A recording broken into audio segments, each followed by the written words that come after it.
todos, bem-vindos de volta ao meu canal para um novo mistério com Molly Westbrook. Se você é novo por aqui, se nunca viu meu rosto na sua tela antes, então, oi, meu nome é Molly Westbrook e eu posto vídeos de crimes reais como este toda semana. Então, se você acha que isso é algo que você pode querer acompanhar, então, por favor, inscreva-se e não se esqueça de ativar os pequenos sinos de notificação para que o YouTube te avise sempre que eu postar um novo vídeo. Esta semana vamos falar sobre o caso resolvido de Gemma McCluskey. Ela era uma jovem londrina.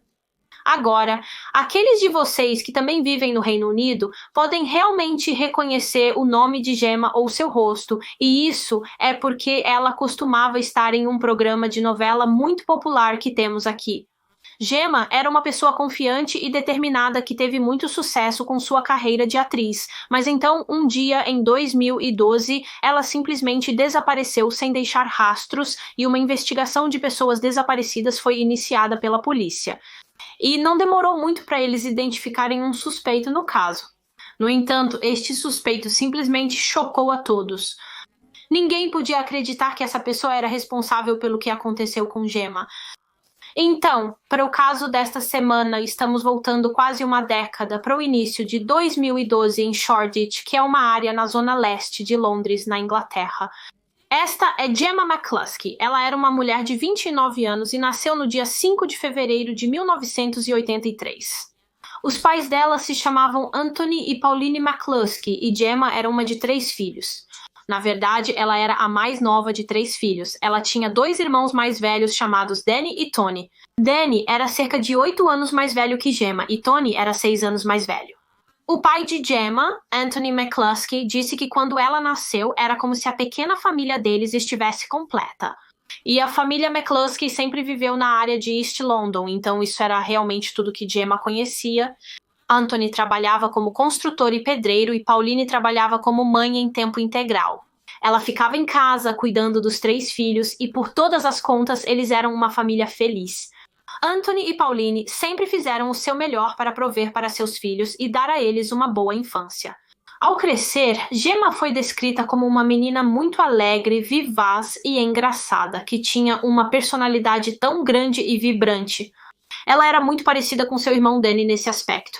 Ele também era muito cheio de vida e confiante, enquanto o outro irmão deles, Tony, era um pouco contrastante com isso. Ele era um pouco mais tímido e reservado. Os amigos de Gemma disseram que ela era literalmente a vida e a alma da festa. Quando ela entrava em uma sala, sua presença instantaneamente chamava a atenção de todos. Ela tinha uma personalidade enorme, como eu disse, mas também era muito gentil, carinhosa e generosa. Ela faria de tudo por qualquer um. Quando criança, a Gemma adorava ser o centro das atenções. Ela adorava ser o centro das atenções e desde muito jovem decidiu que queria ser atriz quando crescesse e teve sucesso nisso. Com apenas 7 anos, ela foi aceita em uma escola de teatro e não demorou muito para conseguir seu primeiro papel como atriz. Ela conseguiu um papel em um programa infantil de televisão e, conforme crescia, começou a obter outros trabalhos como atriz. Ela foi escalada para um drama de televisão, fez alguns anúncios e comerciais aqui e ali. No entanto, a grande oportunidade de Gemma veio no ano 2000, quando ela tinha cerca de 17 anos e foi escalada para o programa EastEnders. Agora, se você não é do Reino Unido, pode não ter ouvido falar de EastEnders, mas é uma enorme novela que temos aqui. Tem milhões e milhões de espectadores e é muito, muito popular. Então você pode imaginar o quanto isso foi importante para Gemma quando ela conseguiu um papel no programa. Ela estava absolutamente nas nuvens quando conseguiu esse trabalho, assim como seus amigos e família. Eles estavam tão felizes e animados por Gemma. Isso foi uma grande conquista para ela, como seria para qualquer atriz aspirante. Gemma interpretou uma personagem chamada Carrie Skinner em EastEnders, e na verdade existem alguns clipes no YouTube de sua personagem no programa, então se eu puder, vou mostrar alguns em um segundo para você e também vou deixar o link na descrição. Lá você está, eu pensei. Que você estava se escondendo de mim, e por que eu faria isso? Eu esqueci completamente desta reunião do conselho esta noite. Você prefere ir a algum acampamento estúpido por mim e depois me levar para sair? Carrie, meu trabalho é importante. Vou mostrar minhas responsabilidades. Você não iria querer se casar comigo se eu estivesse sem sorte. Vou ter a melhor noite de todas. Será como Tenerife novamente. Espero que seja o mesmo desta vez. Então, rapazes, contem-me mais sobre essa noite especial. Que vocês planejaram.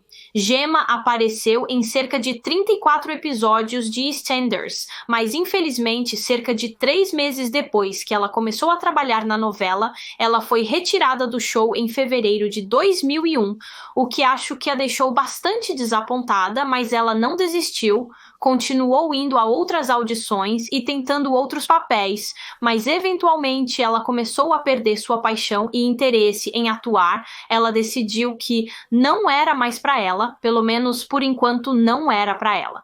E então ela começou a se dedicar a outras coisas e em seus 20 anos conseguiu um emprego em um pub local, o qual ela realmente gostou muito. Era um trabalho que combinava bastante com a personalidade dela, acho, porque ela era uma jovem tão extrovertida, vibrante e sociável, então ela estava feliz fazendo isso. No entanto, a vida deu uma reviravolta para Gemma e o resto da família McCluskey quando a mãe de Gemma, Pauline, foi diagnosticada com um tumor cerebral em 2011, quando Gemma tinha cerca de 28 anos.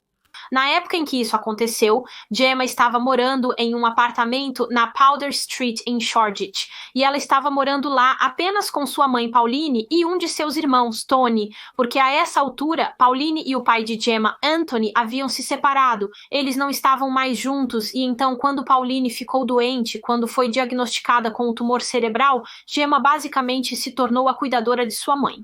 Ela estava sempre lá para sua mãe, apoiou-a muito enquanto passava por tudo isso. Infelizmente, a condição de Pauline piorou com o tempo e ela realmente desenvolveu uma infecção bastante grave em um determinado momento, e por causa disso, ela não podia mais ficar em casa. Ela teve que ser mantida no hospital para que os médicos pudessem monitorá-la o tempo todo, e isso significava que agora apenas Gemma e seu irmão Tony moravam em casa, mas Gemma ainda visitava sua mãe no hospital o máximo que podia. Ela estava naquele hospital, acho que todos os dias para ver sua mãe, e ao mesmo tempo ainda estava trabalhando no pub local, cuidando do apartamento, tentando mantê-lo limpo e arrumado, então ela era uma mulher muito ocupada, mas essa era a Gemma. Como eu disse anteriormente, ela era uma pessoa tão generosa e carinhosa que faria qualquer coisa por qualquer um.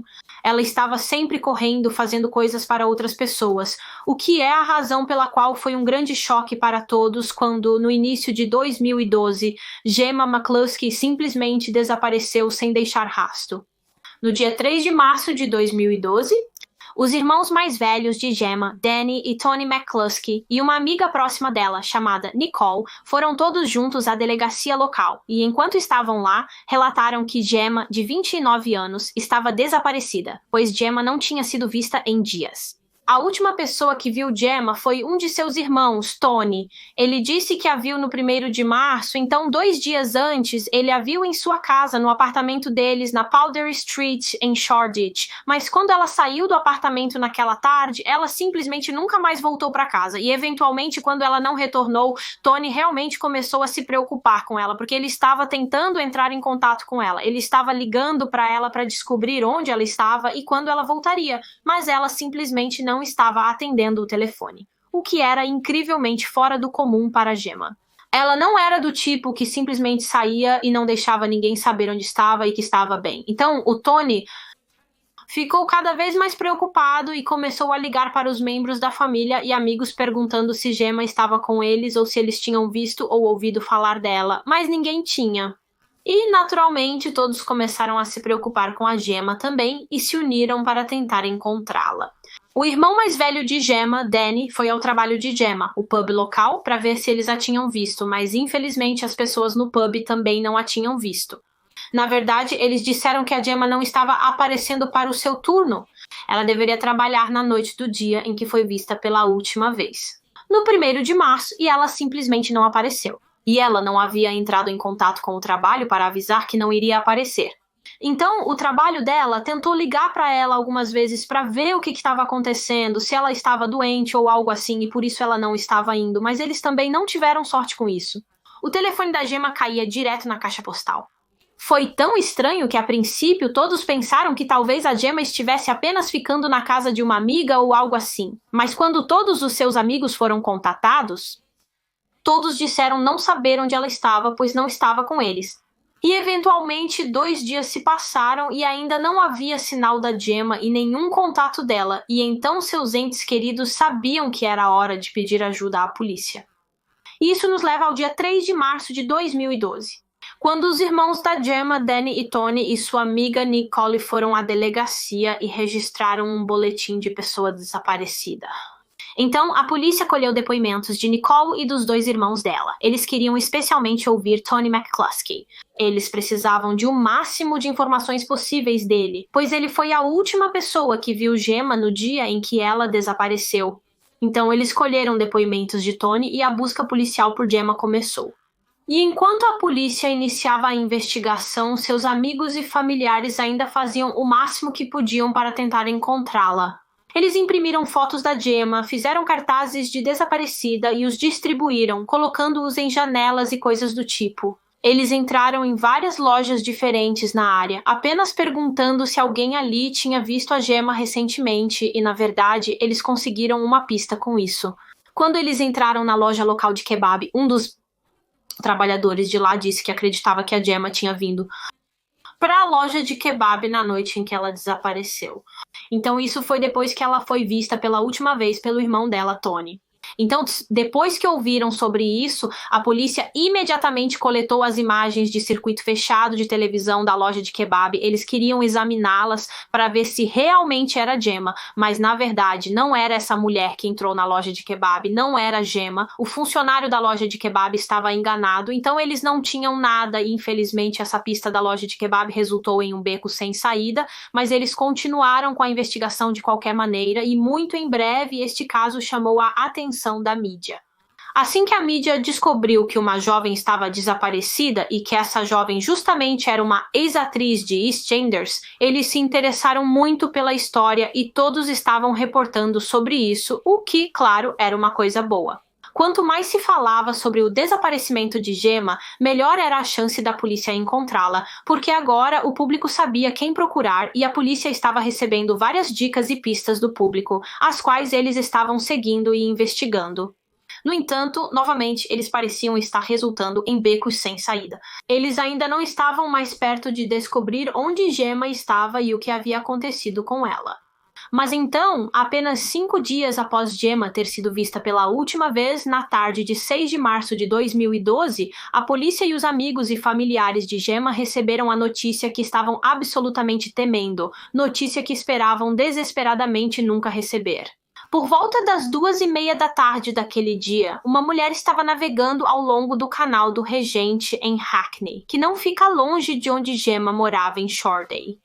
Essa mulher estava em uma barcaça no canal, que é como um pequeno barco de fundo plano, e em um determinado momento, quando ela estava navegando pelo canal, notou que sua barcaça havia batido em algo que estava na água, então ela olhou para baixo para ver o que era e percebeu que era uma mala, e então ela puxou essa mala para fora da água e literalmente, assim que ela fez isso, a mala se abriu imediatamente, simplesmente se abriu. E quando a mulher teve um vislumbre do que estava dentro, ela ficou absolutamente horrorizada. Dentro desta mala estava um tronco humano, apenas o tronco. Então, essa pessoa, quem quer que fosse, havia sido desmembrada e sua cabeça decapitada. Então, essa mulher imediatamente contatou a polícia e a mala e o tronco foram enviados para testes. E assim que a polícia soube disso, eles acreditaram que o tronco provavelmente era de Gemma McCluskey.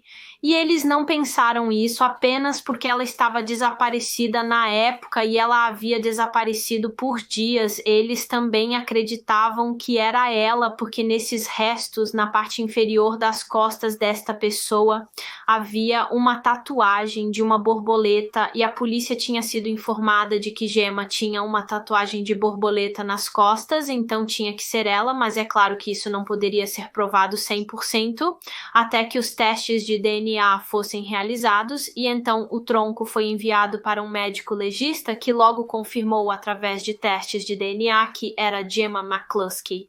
Era o tronco dela na mala.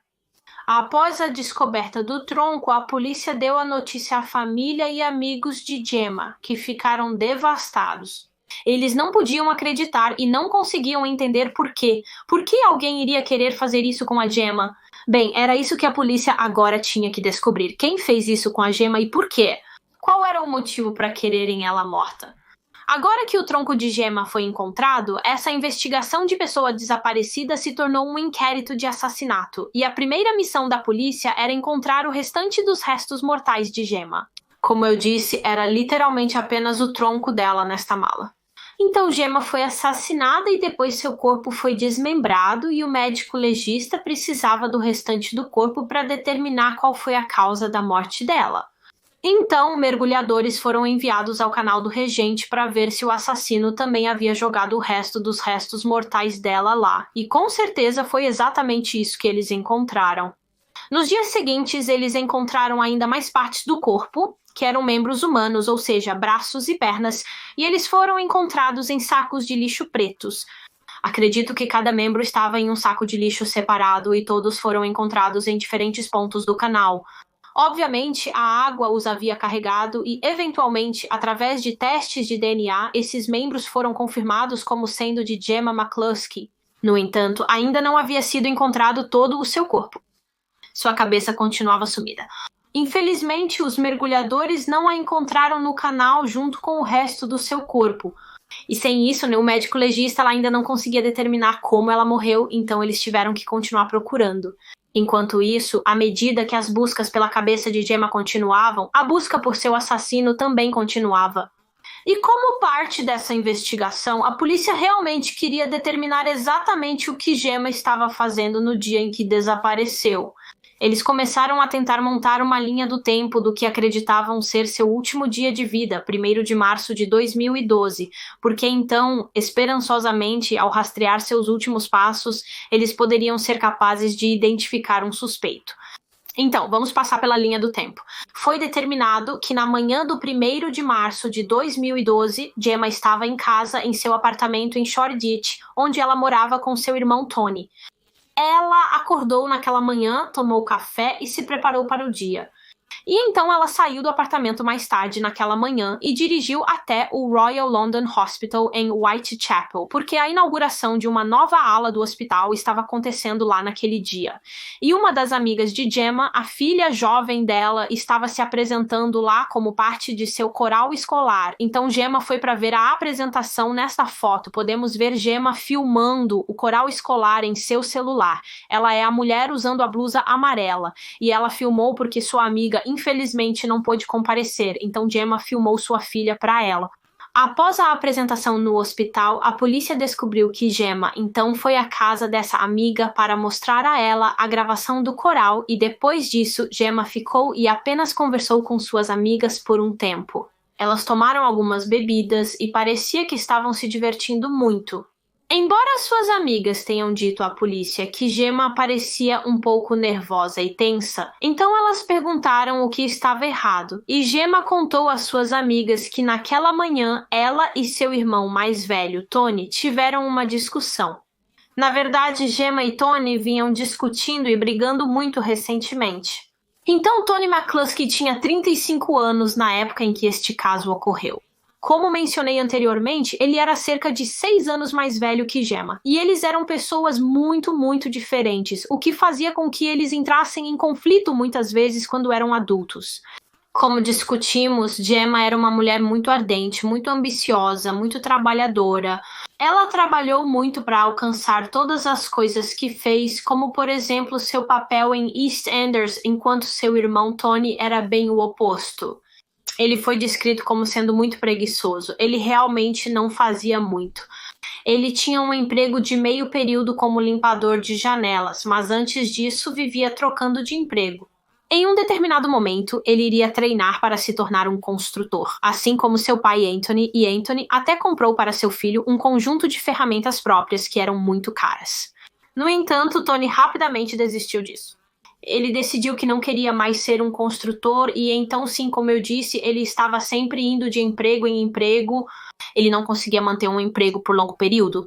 Tony simplesmente não tinha muita ambição, o que contrastava muito com sua irmã mais nova, Gemma, e muitos dos amigos e familiares de Gemma acreditam que Tony provavelmente tinha muitos ciúmes de Gemma porque ela era bem-sucedida. Ela anteriormente teve um papel em um dos maiores programas de televisão da Grã-Bretanha e após isso conseguiu um emprego que amava no pub local. Gemma era motivada, ela tinha impulso, ela tinha determinação, ela tinha ambição e Tony simplesmente não tinha. Então, acredita-se que havia algum ciúme da parte de Tony. Ele meio que ressentia Gemma por causa do sucesso dela, mas esse não era o principal motivo pelo qual eles vinham discutindo muito ultimamente. Eles vinham discutindo principalmente por causa do uso de drogas de Tony. Tony costumava usar drogas como cocaína e também fumava muita maconha. Ele usava maconha mais do que usava cocaína, eu acho, e o tipo de maconha que ele fumava era chamado skunk, que é muito, muito forte. É muito mais potente que a maconha comum. Os níveis de tetrahidrocannabinol na maconha skunk são muito mais altos do que os níveis de tetrahidrocannabinol na maconha normal e Tony fumava muito skunk. Segundo fontes, ele estava fumando entre 15 a 20 baseados por dia. Então isso estava longe de ser apenas o uso recreativo de maconha que muitas pessoas fazem. Ele era um usuário habitual de skunk. As pessoas diziam que ele era viciado nisso e isso frustrava muito a Gemma porque ele fumava no apartamento deles e o apartamento cheirava a isso o tempo todo. A maconha tem um cheiro muito forte de qualquer maneira, mas se alguém está fumando entre 15 e 20 baseados por dia em um espaço bastante pequeno, um pequeno apartamento, você só pode imaginar como deve ter cheirado, e Gemma costumava ficar muito brava com isso e o fato de que na maioria dos dias Tony simplesmente ficava deitado em casa fumando baseado após baseado e ele não fazia nada. Ele não se incomodava em ajudar a limpar e arrumar. O apartamento estava sempre uma completa bagunça por causa dele. E com o tempo, a frustração de Gemma em relação ao irmão só aumentava e aumentava, e eles começaram a discutir cada vez mais. E Tony realmente começou a se tornar muito agressivo e violento com sua irmã. Ele batia nela, dava tapas e em algumas ocasiões até tentou estrangulá-la.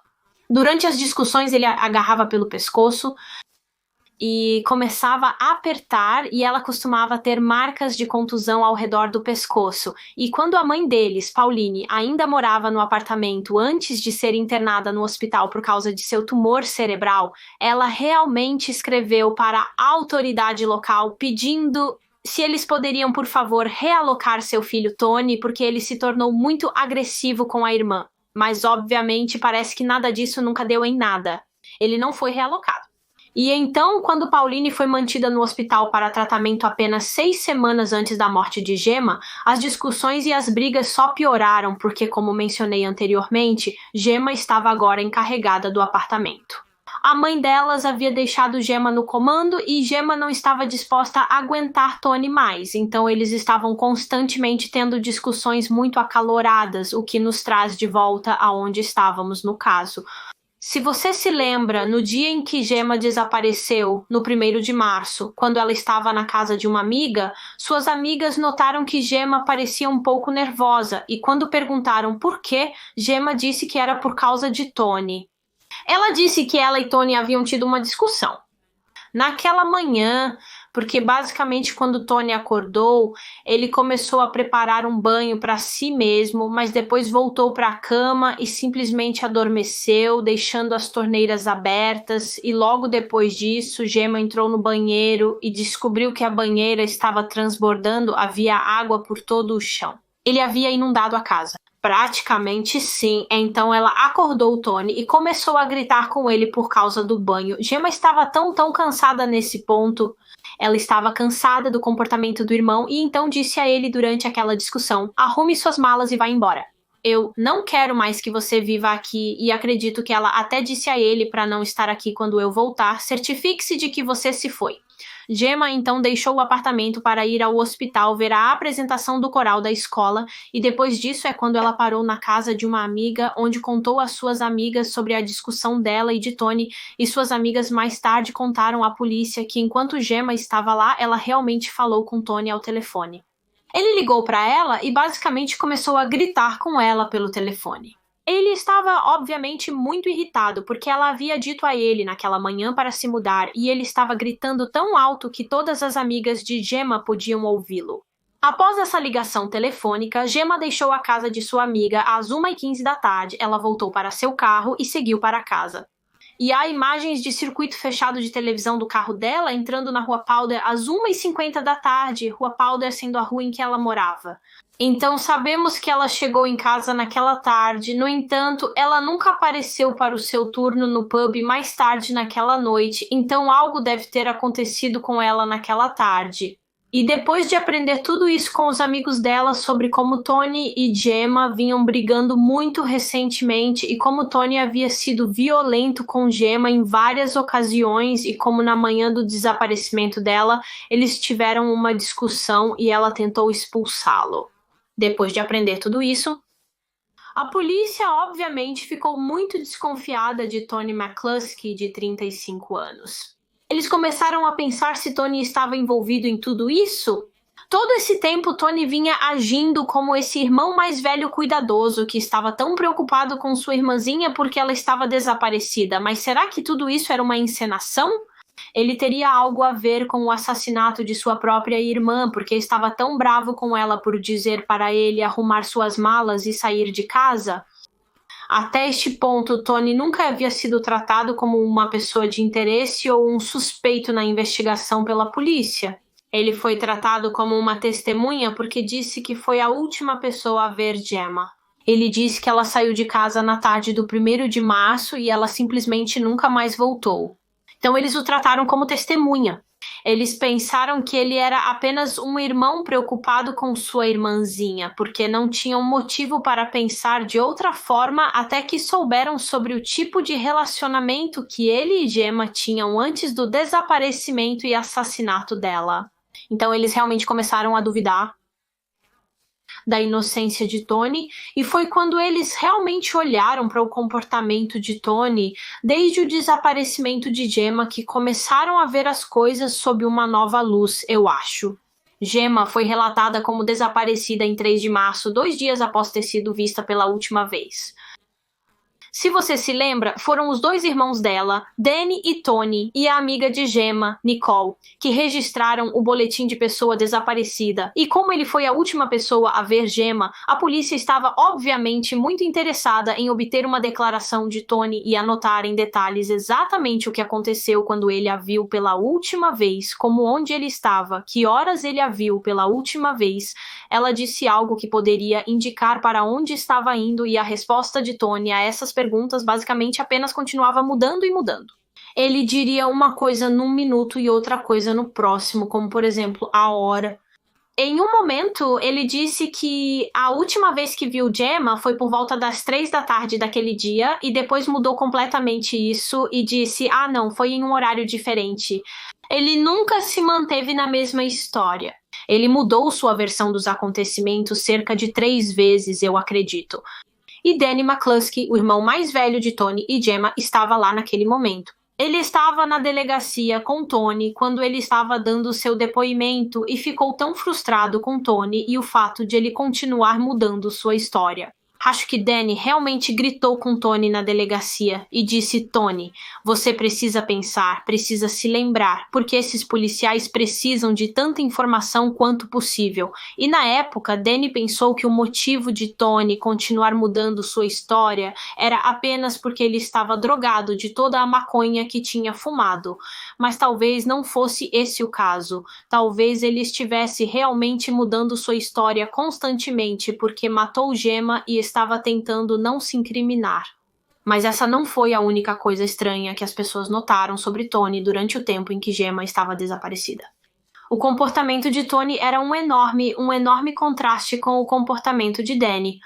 Assim que Gemma desapareceu, Danny começou a correr como um frango sem cabeça. Ele falava com várias pessoas, ligando para elas, perguntando se sabiam onde Gemma estava. Acho que ele estava tentando envolver a mídia para que eles pudessem divulgar o caso de Gemma. Então ele estava entrando em contato com jornalistas e diferentes veículos de notícias.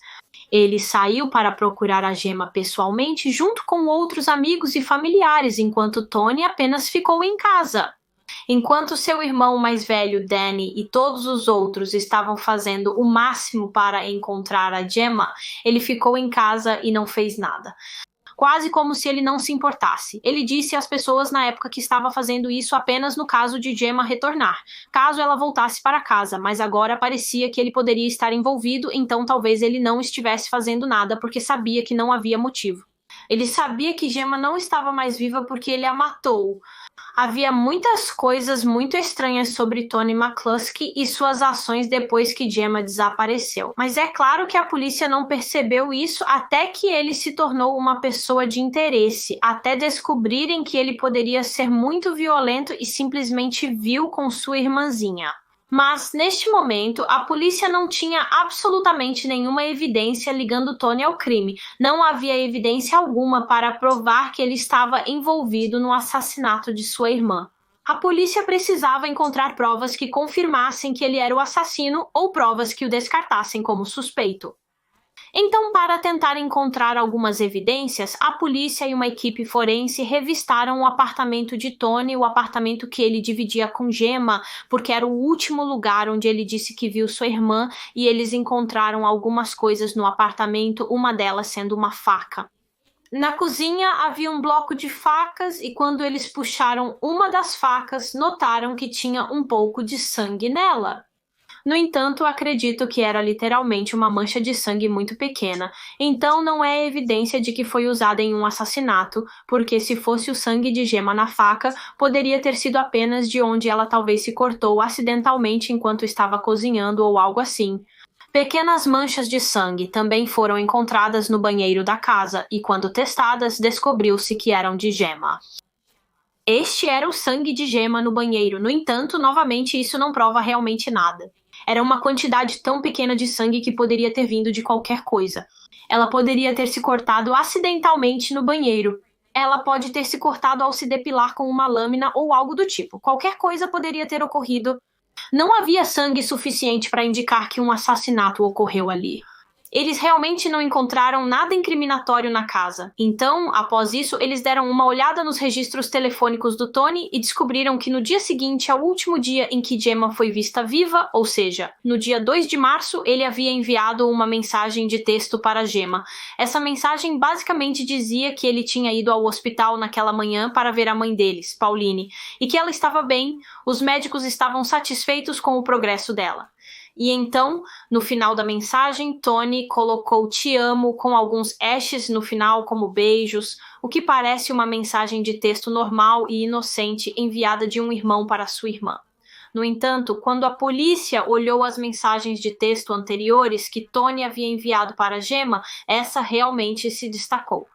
E se destacou pelo fato de ele ter colocado "te amo" e 2 beijos no final, porque Tony nunca tinha feito isso antes.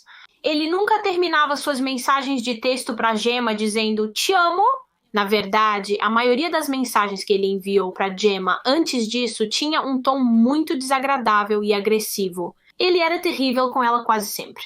Então, isso foi outra coisa que levantou as sobrancelhas da polícia e simplesmente não parecia certo. Quase parecia que ele havia enviado aquele texto porque talvez soubesse que a polícia olharia seu telefone em algum momento e ele queria parecer que era esse irmão amoroso e gentil quando, na verdade, ele era o oposto. Mas ainda assim, eles não tinham prova concreta. A única evidência que eles realmente tinham até agora ligando Tony ao crime era circunstancial, se tanto, mas os detetives estavam realmente bastante confiantes neste ponto de que ele era o assassino de Gemma. Apenas seu comportamento e seu relacionamento com Gemma, sua violência contra ela, o fato de que em algumas ocasiões ele até colocou as mãos em volta do pescoço dela, tudo isso fez a polícia acreditar que ele era o responsável pelo assassinato de Gemma e, portanto, apesar de não terem nenhuma evidência realmente sólida ainda, eles decidiram simplesmente ir em frente e prendê-lo. Tony foi preso sob suspeita de assassinato no dia 7 de março de 2012, ou seja, 6 dias após Gemma ter sido vista pela última vez e apenas um dia após o tronco dela ter sido encontrado na mala no canal. Então, essa investigação estava avançando muito rapidamente. Na verdade, ele foi identificado como suspeito bem rapidamente.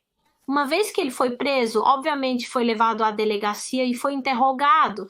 No entanto, ele se recusou a responder qualquer pergunta. Ele apenas respondia sem comentários a todas as perguntas que lhe eram feitas, o que, claro, é seu direito. Ele tem todo o direito de não dizer nada e permanecer em silêncio. Mas a polícia achou muito interessante porque, novamente, era um grande contraste com o que ele era no início do caso. Quando Gemma foi relatada como desaparecida, ele estava disposto a ajudar a polícia de todas as formas possíveis, mas agora era o completo oposto. Agora que ele era um suspeito, ele não estava disposto a cooperar e não disse nada. Um dos detetives até disse ao Tony durante seu interrogatório: "Certamente você quer trabalhar conosco, Tony. Certamente você quer nos ajudar a descobrir a verdade e obter justiça para Gemma." Mas em resposta a isso, mais uma vez Tony disse não. Devido ao seu silêncio, a polícia ainda estava convencida de que ele era responsável pelo assassinato de sua irmã, mas mais uma vez eles não tinham nenhuma evidência concreta sólida. E eles realmente não podiam acusá-lo de nada até encontrarem alguma. No entanto, após sua prisão, não demoraria muito até que encontrassem algo depois que Tony foi identificado como suspeito no caso. O principal suspeito, a polícia começou a tentar estabelecer seus movimentos nos dias após o assassinato. Como mencionei, eles estavam verificando os registros telefônicos dele e afins. E eles também estavam olhando as imagens de diferentes câmeras de circuito fechado de televisão ao redor da área onde Tony e Gemma moravam em Shoreditch. Agora, uma coisa que a polícia encontrou nos registros telefônicos de Tony foi que na noite do dia 2 de março de 2012, então o dia após a última vez que Gemma foi vista, Tony havia contatado um serviço de táxi local porque precisava de um táxi. Quando a polícia fez um acompanhamento com essa empresa de táxi, no entanto, eles disseram a eles que Tony, na verdade, havia dito a eles, disse à empresa de táxi que seu nome era Tom, o que já parece muito, muito estranho. Por que ele estava dando um nome falso? Mas, de qualquer forma, a polícia falou com o motorista de táxi que pegou Tony naquela noite e esse motorista de táxi disse que quando ele foi buscar Tony ou Tom, ele tinha uma mala realmente grande com ele e o motorista disse que Tony estava lutando com essa mala. Ele estava lutando para puxá-la, então claramente havia algo muito pesado dentro dela. E então o motorista fez um comentário e disse: parece uma mala pesada, o que você tem aí dentro? E Tony disse que era um sistema de som. No entanto, agora sabendo que a polícia sabe que o tronco de Gemma foi encontrado em uma mala, eles obviamente acreditam que era realmente Gemma lá dentro. Felizmente, havia uma câmera de circuito fechado de televisão na área onde Tony foi pego pelo táxi naquela noite, e então a polícia passou pelas filmagens e com certeza eles viram Tony McCluskey lutando com a mala e depois colocando-a no porta-malas do táxi, e então o táxi se afastou e eu vou ter essa filmagem na tela agora. O motorista do táxi contou à polícia que Tony pediu para ser levado a Dunstan Road em Hackney, que fica bem ao lado do Regent's Canal, o canal onde as partes do corpo de Gemma foram encontradas mais tarde. Havia também filmagens de Tony mais tarde naquela noite caminhando para casa. No entanto, quando ele estava indo para casa, ele já não tinha mais a mala, então ele obviamente se desfez dela.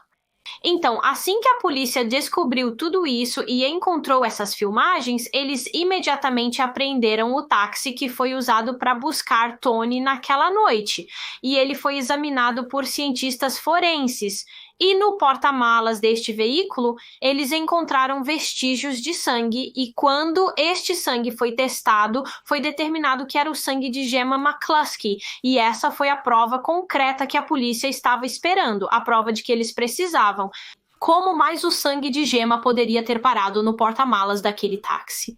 A menos que seu corpo, seu tronco estivesse na mala, que foi colocado lá pelo Tony, não há absolutamente nenhuma outra maneira de explicar isso, então agora que eles tinham essa evidência, eles foram capazes de acusar o Tony McCluskey, de 35 anos, pelo assassinato de sua irmãzinha Gemma.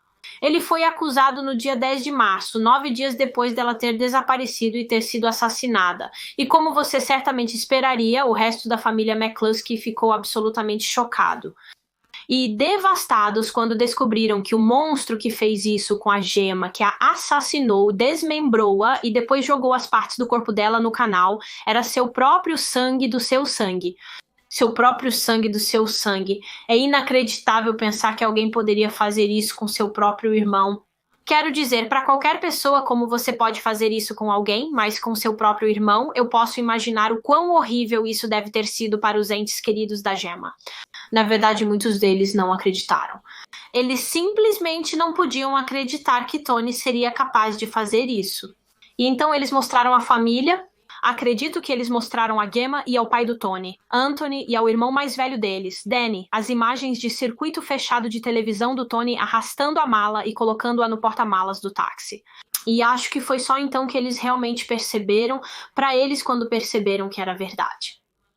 Tony era o assassino de Gemma, a traição que eles devem ter sentido.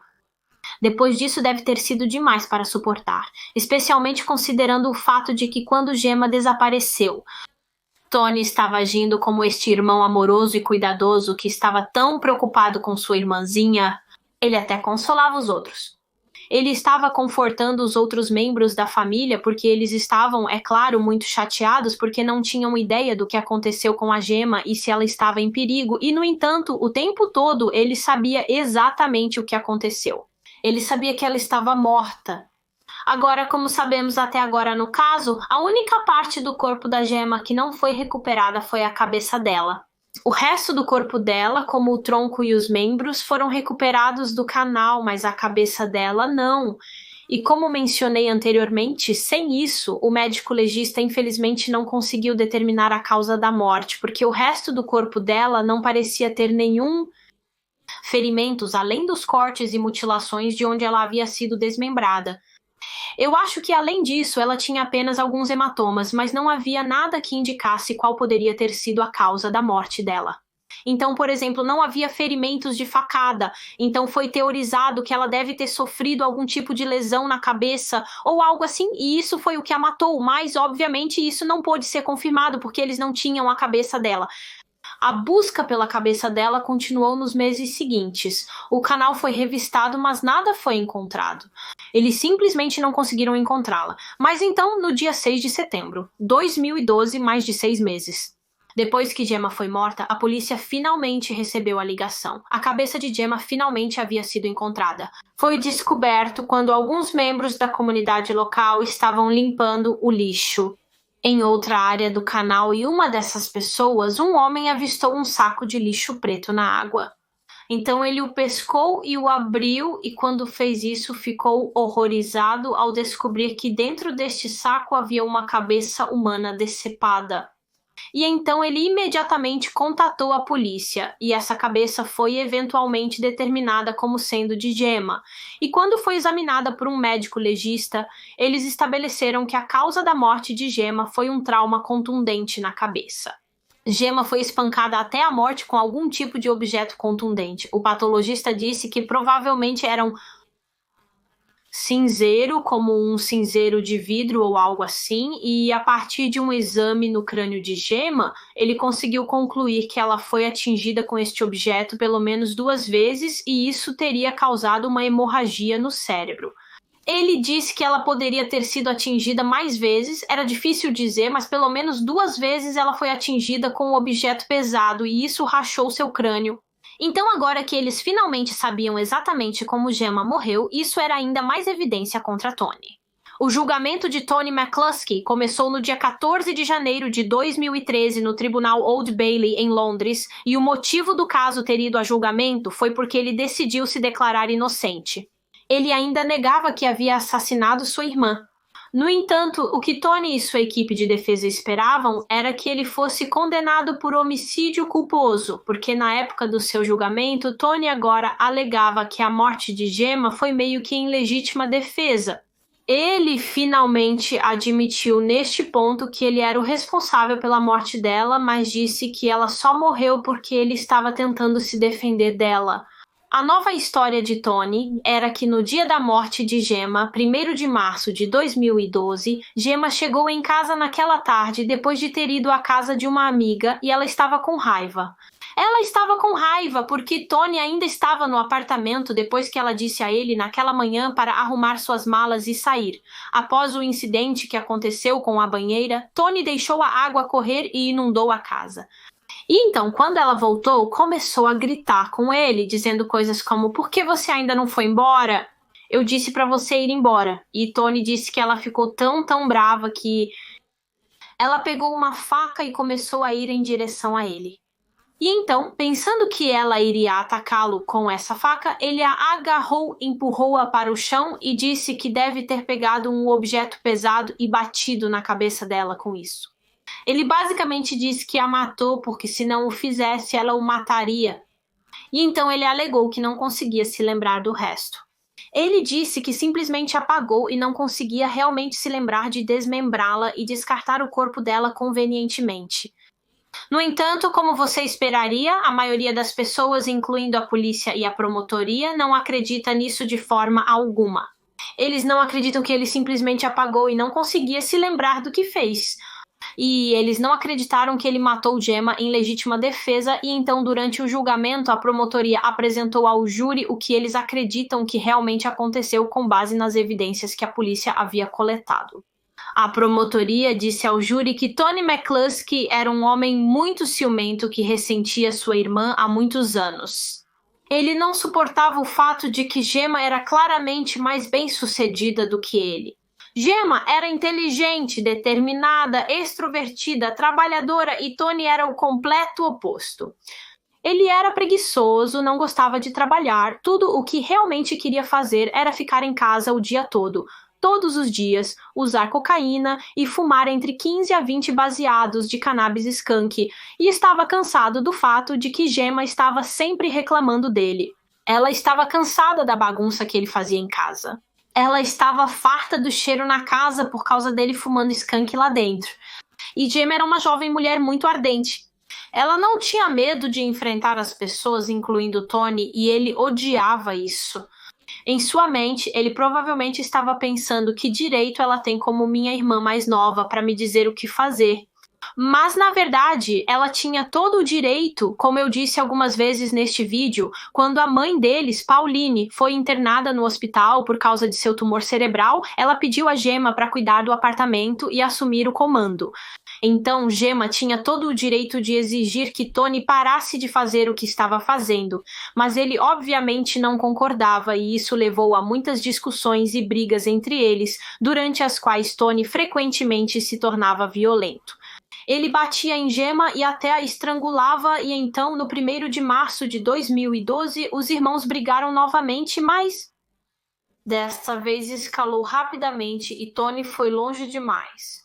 Naquela manhã, como sabemos, Tony inundou a casa depois de deixar as torneiras do banheiro abertas e isso foi a gota d'água para Gemma. Ela não estava disposta a tolerar o comportamento dele mais, então ela disse para ele se mudar e disse a ele que é melhor ele ter ido embora até a hora que eu voltar.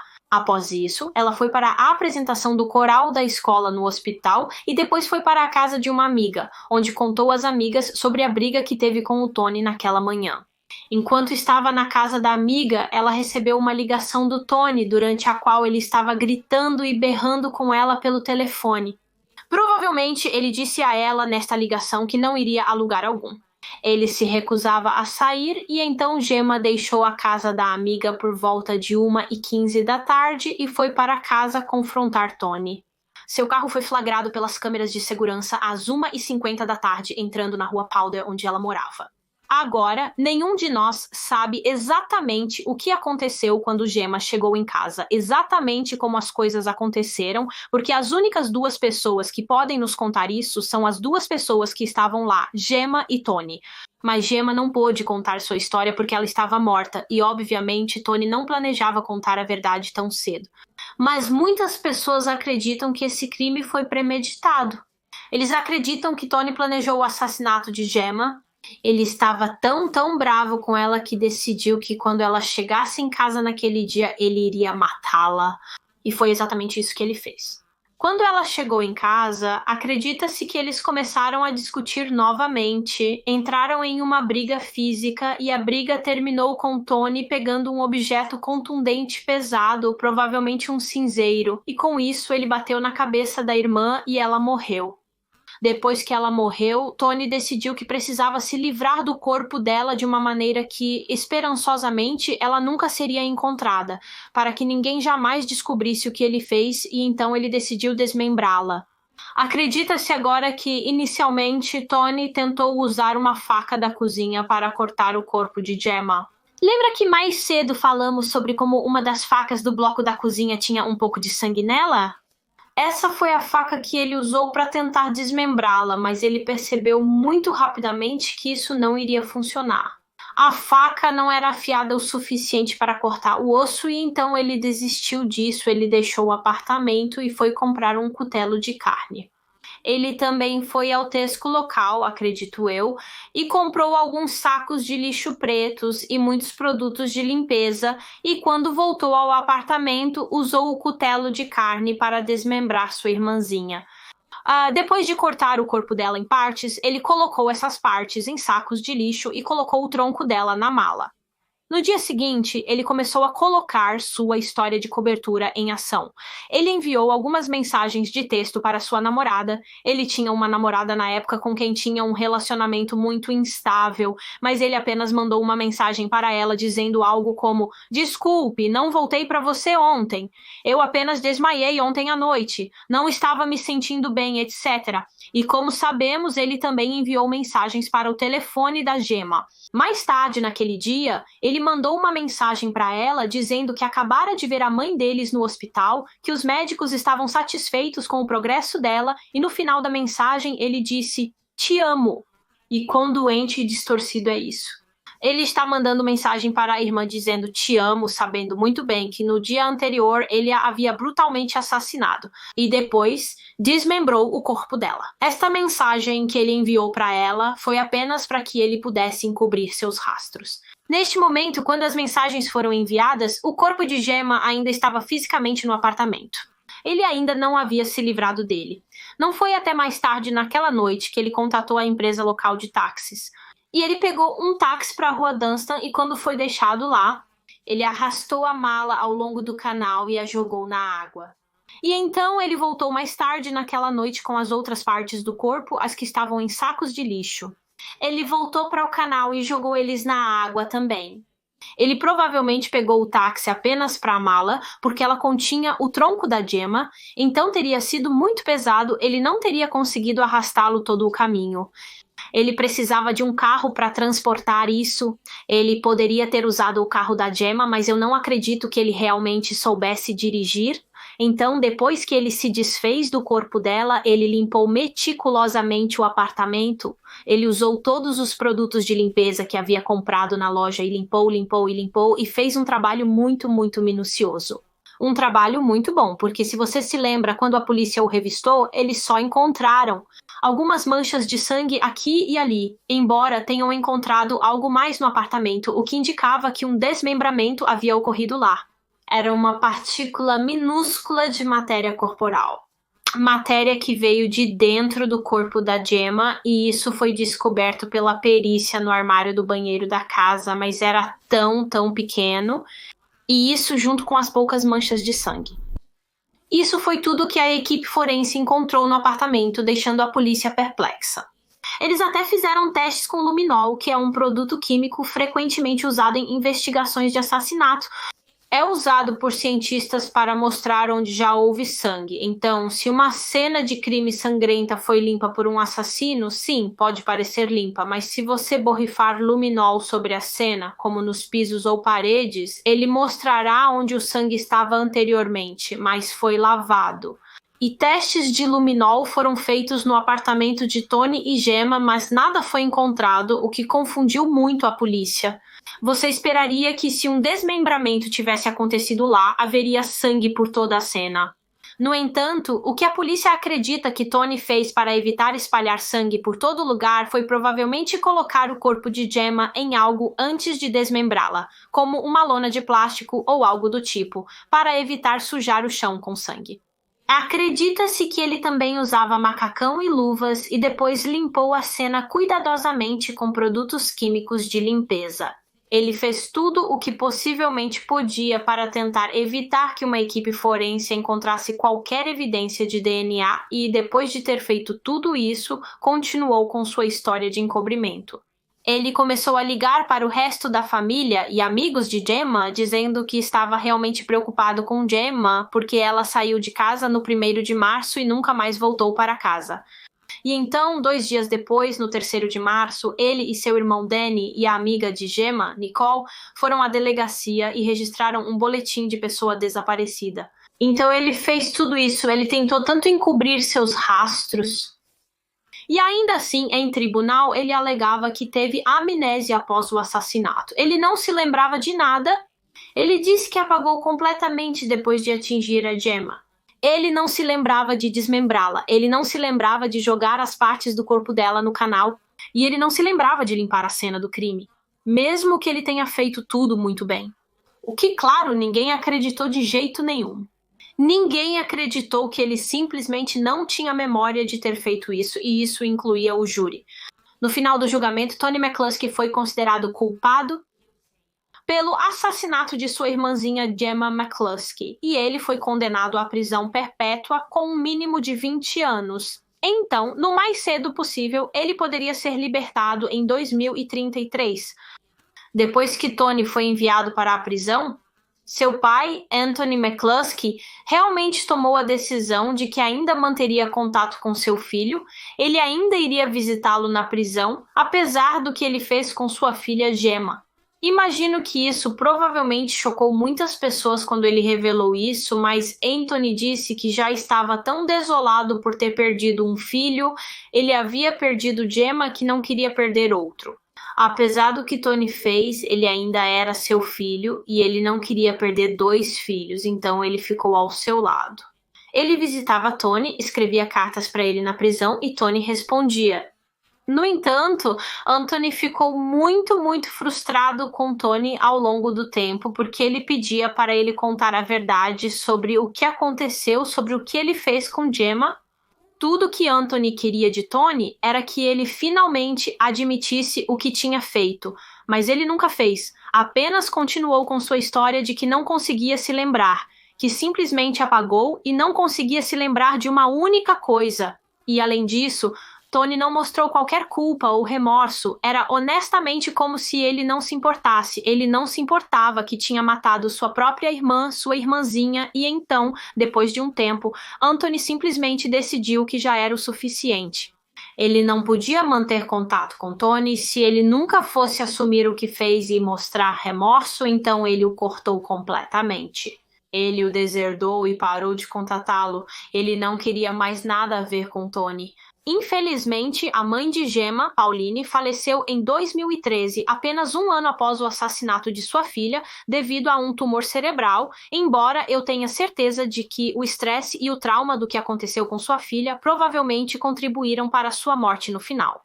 Honestamente, não consigo imaginar o quão difícil deve ter sido para o resto da família McCluskey.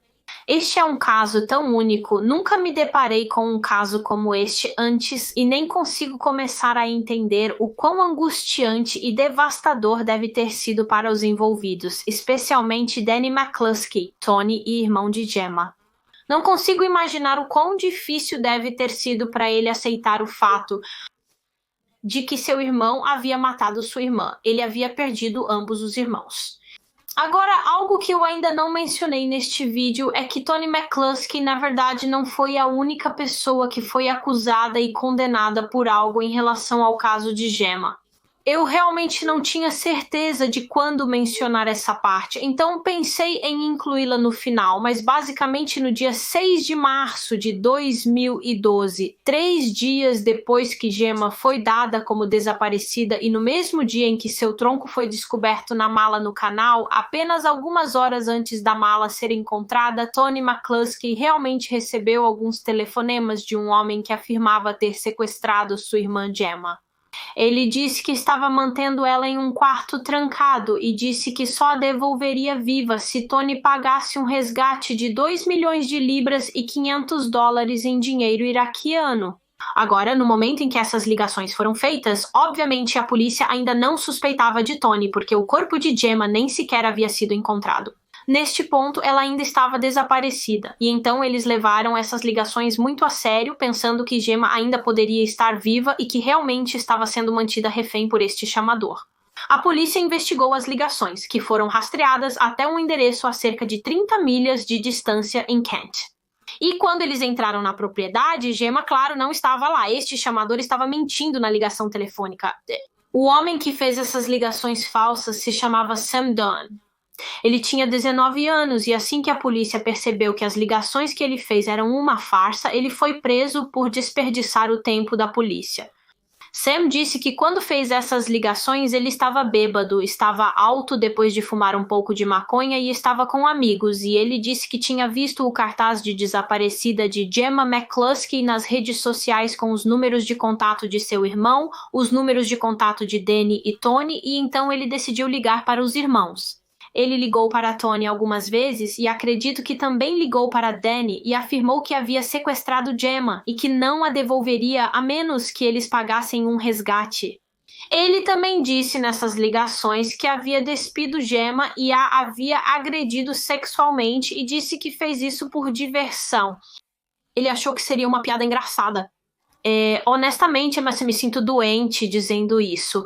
Que homem vil e patético. Felizmente, ele foi acusado e condenado pelo que fez e foi sentenciado a passar 6 meses na prisão. E você pode estar pensando, bem, Toni McCluskey teve algo a ver com isso, porque obviamente sabemos que ele foi quem matou Gemma, então ele talvez pagou esse cara Sam para ligar para ele fingindo ser o sequestrador de Gemma, porque então isso desviaria as suspeitas dele?